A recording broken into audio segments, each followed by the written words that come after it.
지난 반년 동안 여러분들과 함께 하시는 하나님의 은혜가 앞으로도 세상 끝날까지 항상 넘치시기를 간절히 바랍니다. 뿐만 아니라 어렵고 힘든 가운데서도 감사할 수 있는 신앙의 비밀을 우리 모두가 깨달아서 항상 감사와 기쁨이 넘치는 복된 삶이 되시기를 또한 간절히 바랍니다.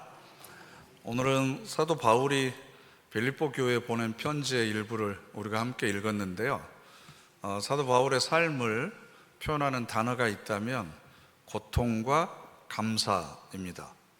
고통이라는 단어가 주는 의미와 감사라는 단어가 주는 의미는 서로 상반되어 있기 때문에 이 고통과 감사가 어떻게 한 사람의 인생 속에 그렇게 녹아서 스며들 수 있었는지 그것에 대해서 오늘 함께 여러분들과 묵상해 보려고 하는데요. 사도 바울이 기독교 역사에 처음 등장하게 된 것은 불행하게도 스데반 집사가 돌에 맞아서 순교할 때였습니다.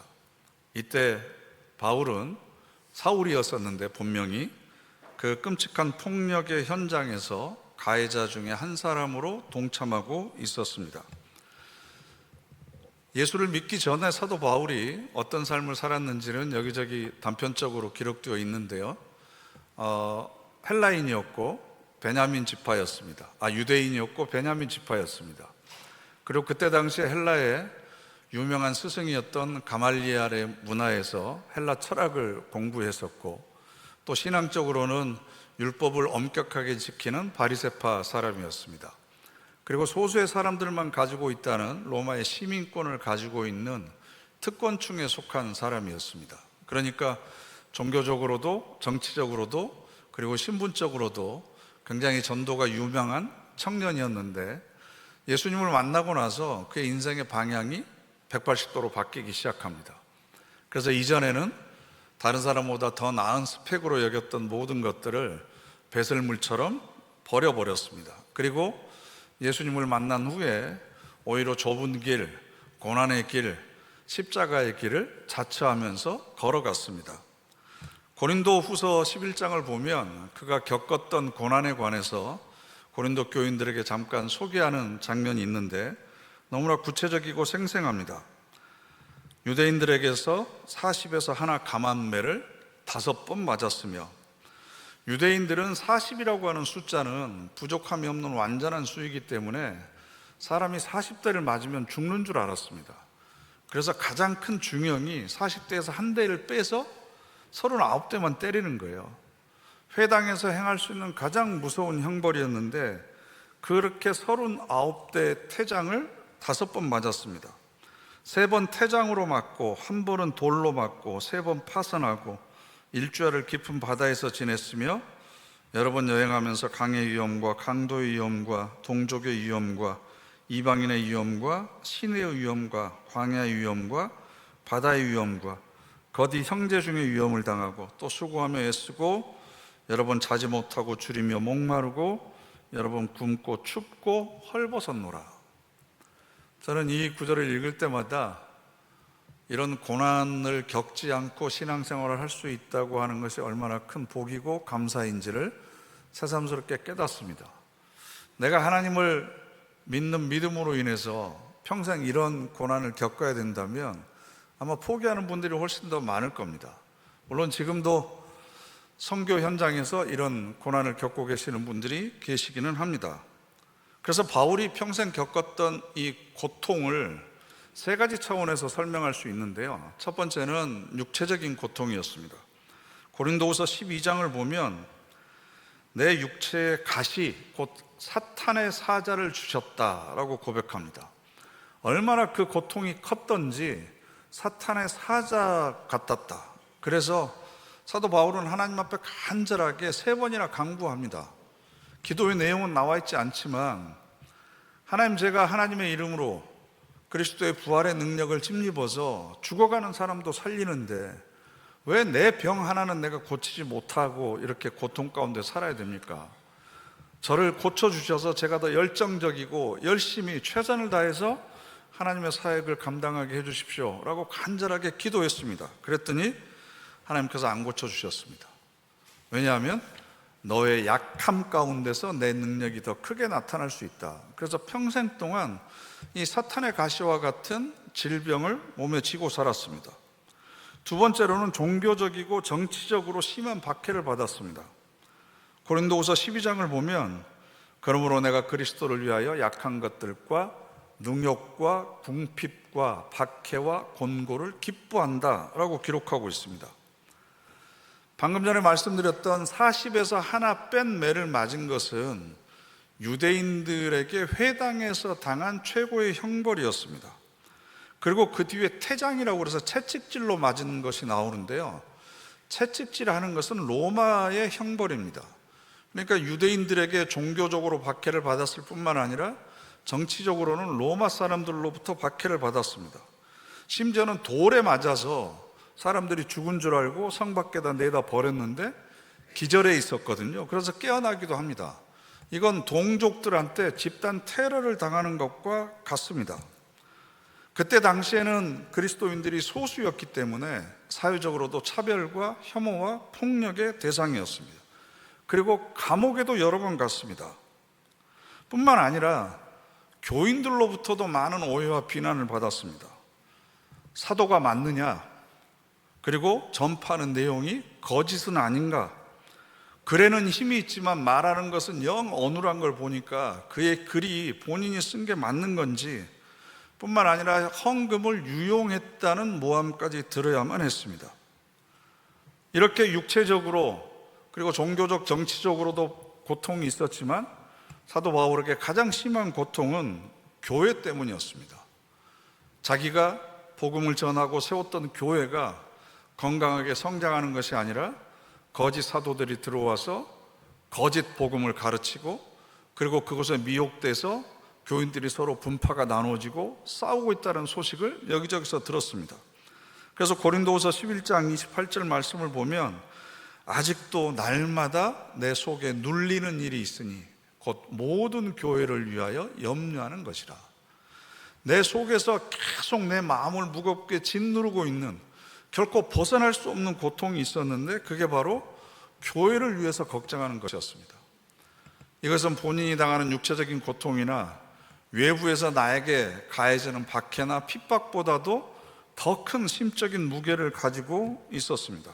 뿐만 아니라 교회 안에서도 바울을 더 괴롭게 할 목적으로, 그의 마음을 더 심란하게 할 목적으로 다투어서 복음을 전하는 사람들이 있었습니다.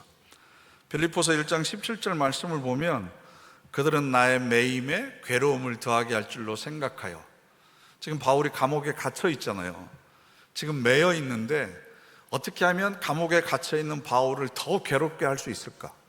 그러면 순수하지 못하게 다툼으로 그리스도를 전파하는 사람들이 있었습니다. 사도 바울이 정말로 하나님께서 세우신 사도면 왜 억울하게 감옥에 갇히겠느냐? 바울은 가짜다. 그러니까 이런 고난을 당하는 거다. 우리가 전하는 복음이 진짜다. 그러면서 사도 바울을 모함하면서 거짓된 복음을 전하는 사람들이 있었습니다. 이렇게 바울이 평생 동안 하나님의 일을 하면서 겪었던 고통을 생각해 볼 때 오늘 우리가 읽었던 본문을 묵상을 해보면 정말 가슴이 미어집니다. 콧등이 시큰해집니다. 어떻게 이런 상황에서 이런 고백을 할 수 있을까? 빌립보서 4장 6절에 있는 말씀 우리 다 같이 함께 읽어보실까요? 아무것도 염려하지 말고 다만 모든 일에 기도와 간구로 너희 구할 것을 감사함으로 하나님께 아뢰라. 아멘. 바울의 현재 나이가 빌립보서를 기록할 때 50대 후반인 것으로 학자들은 추정합니다. 그러면 그때 당시에는 노인입니다. 몸에는 사탄의 가시가 있습니다. 여러 가지 고문과 박해와 그리고 삶의 힘든 여정 때문에 몸도 굉장히 지쳐있고 힘듭니다. 정치적으로 박해를 받고 있는데 또 교회에서는 여러 가지로 심적으로 굉장히 괴로운 소식들이 들려옵니다. 그러면 우리는 감사함으로 하나님께 아뢰는 게 아니라 불평과 불만을 하죠. 억울함을 터뜨리겠죠. 하나님, 내가 개인적인 사리사욕을 채우기 위해서 이렇게 한 것도 아니고 하나님 나라의 복음을 위해서 내 청춘을 바쳤고 내 평생을 이렇게 헌신을 했으면 하나님, 이렇게 내가 감옥에 갇혀서 죽음을 기다리는 일은 피해줘야 되지 않겠습니까? 왜 내가 이런 일을 당해야 됩니까? 우리 같으면 아마 하늘을 대고 주먹질을 하면서 불평하고 불만을 터뜨렸을 겁니다.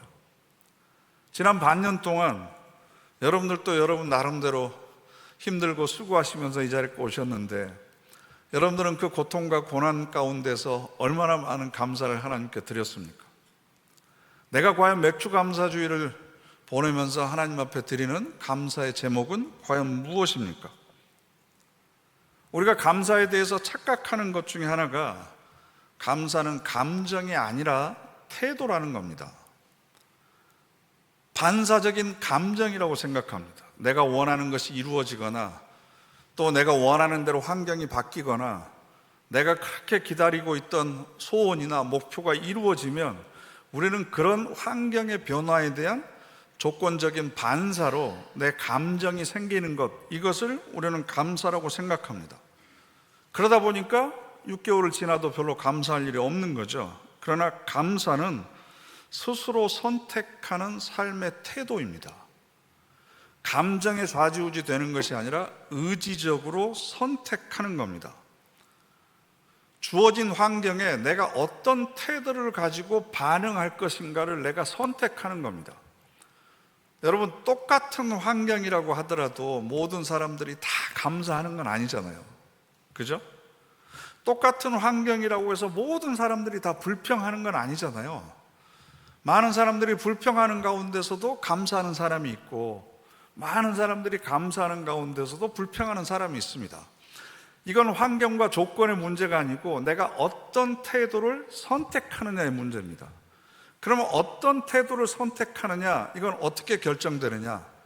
세상을 내가 어떻게 해석하느냐는 겁니다. 내가 어떻게 바라보느냐, 어떤 관점과 시각으로 이 문제를 바라보느냐에 따라서 내 태도가 결정이 되고, 그 태도에 대한 책임은 제가 여러 번 말씀드리지만 내가 책임지는 겁니다. 감정적인 감사는 1차원적인 감사입니다. 그것은 굳이 신앙인이 아니더라도 누구나 할 수 있습니다. 그러나 지금 바울이 하는 감사는 감옥의 한복판에서도, 이런 불행한 환경 가운데서도 나는 감사의 태도를 내가 선택하겠다라는 겁니다. 그러면 그런 태도를 선택할 수 있었던 이유는 뭐냐 그러면, 영적인 시각을 가지고 있었기 때문이죠. 내가 감옥에 있느냐 궁궐에 있느냐 이게 중요한 게 아니고, 사도 바울에게 있어서 가장 중요한 것은 내가 그리스도 안에 있느냐, 이게 더 중요했습니다. 그래서 그리스도 안에서, 예수 안에서, 예수 그리스도 안에서, 혹은 주 안에서라고 하는 표현이 바울 서신을 보면 계속해서 반복됩니다. 내가 아무리 화로운 삶을 산다고 하더라도 그리스도 밖에 있으면 그것은 나에게 저주입니다. 복이 아닙니다. 그러나 내가 감옥의 한복판에 있더라도 예수 그리스도 안에 머물러 있으면 나는 언제든지 감사의 태도를 선택할 수 있습니다. 왜냐하면 거기가 끝이 아니기 때문에. 예수 그리스도가 삶을 통해서 보여준 건 죽음이 끝이 아니라고 하는 것을 우리에게 보여줬기 때문입니다. 세상에 그 어떤 고난과 시련이라고 하더라도 우리를 무릎 꿇게 할 수는 없다. 넘어지게 할 수는 있지만 엎드려지게 할 수는 없다. 우리를 잠깐 흔들어 놓을 수 있지만 우리의 삶을 포기하게 만들지는 못한다. 이것을 사도 바울은 삶을 통해서 알았기 때문입니다. 그래서 여러분들 마음속에 불평이나 불만이나 원망의 마음이 떠오르거든, 그건 환경의 문제가 아니라 그것을 바라보는 내 시각의 문제이고, 내가 어떤 태도를 선택할 것인가의 문제입니다. 내가 과연 그리스도 안에 지금 머물러 있는가를 먼저 점검해 봐야 됩니다. 그리스도 안에 머물러 있으면 스데반처럼 돌에 맞아 죽더라도 감사할 수 있는 거고, 십자가에 달려 죽더라도 감사할 수 있습니다. 감옥의 한복판에 있더라도 감사할 수 있습니다.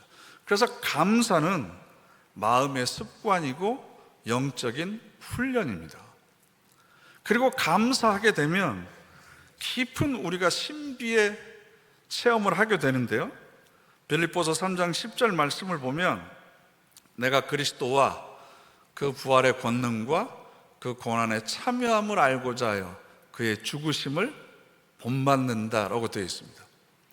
그의 죽으심을 본받는다.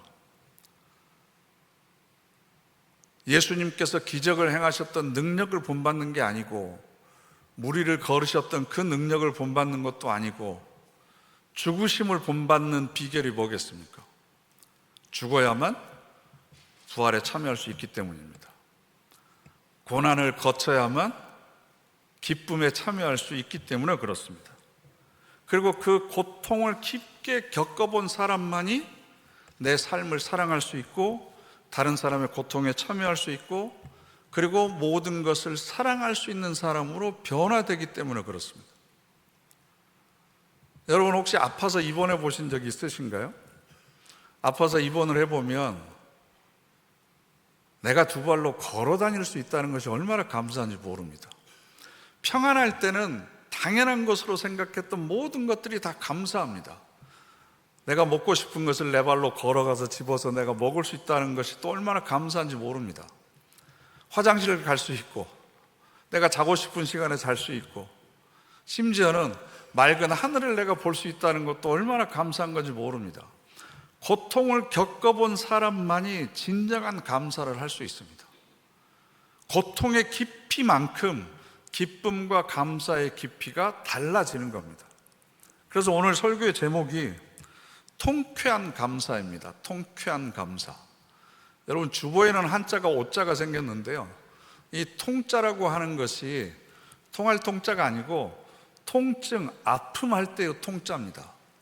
그리고 그 뒤에 있는 쾌는요, 상쾌하다, 기쁘다 할 때의 쾌입니다.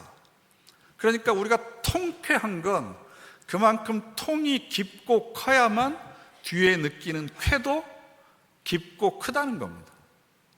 삶에 고난이 없고 불평하고 원망할 일이 없으면 그만큼 기쁨과 감사도 크지 않다는 겁니다.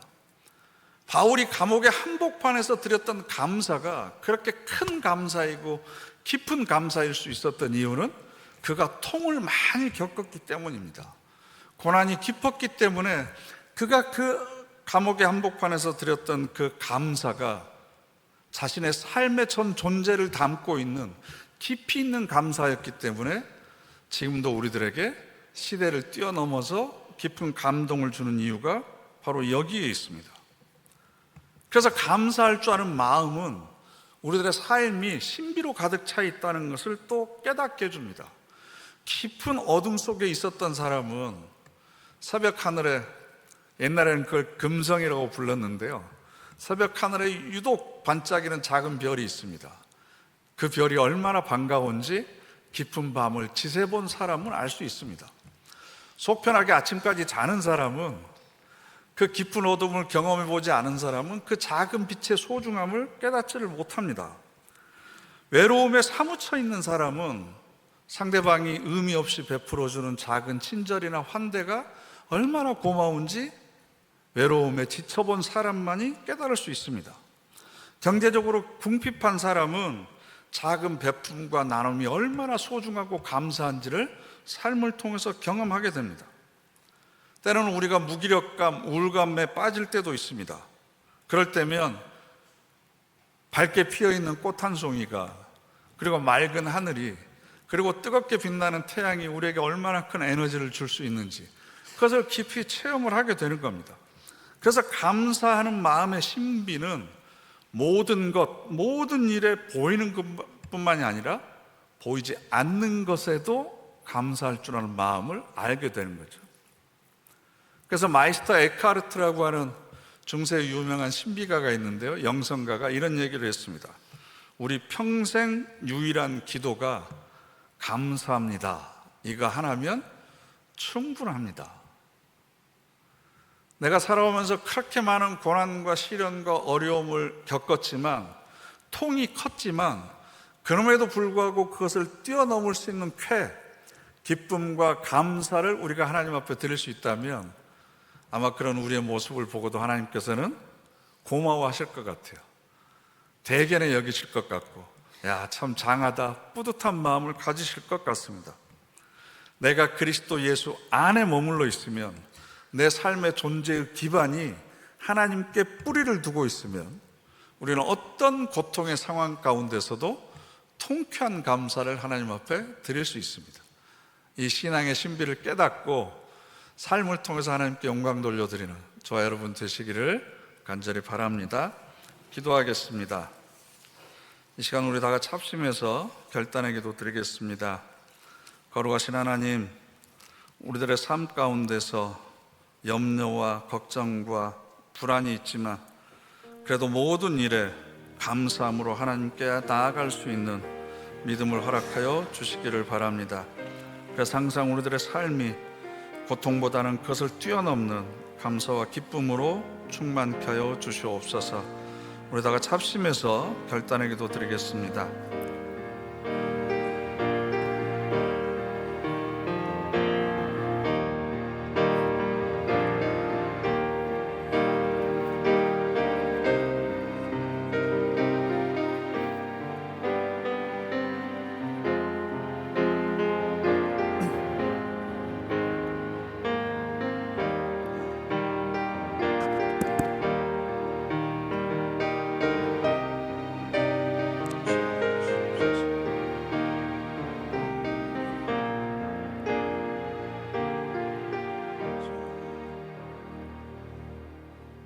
거룩하신 하나님, 우리에게 감사의 신비를 깨닫게 하셔서 삶의 고통의 한복판에서도 감사를 통해 모든 것을 이기고 승리하는 신앙의 신비를 맛보게 하옵소서. 예수님의 이름으로 기도드립니다. 아멘.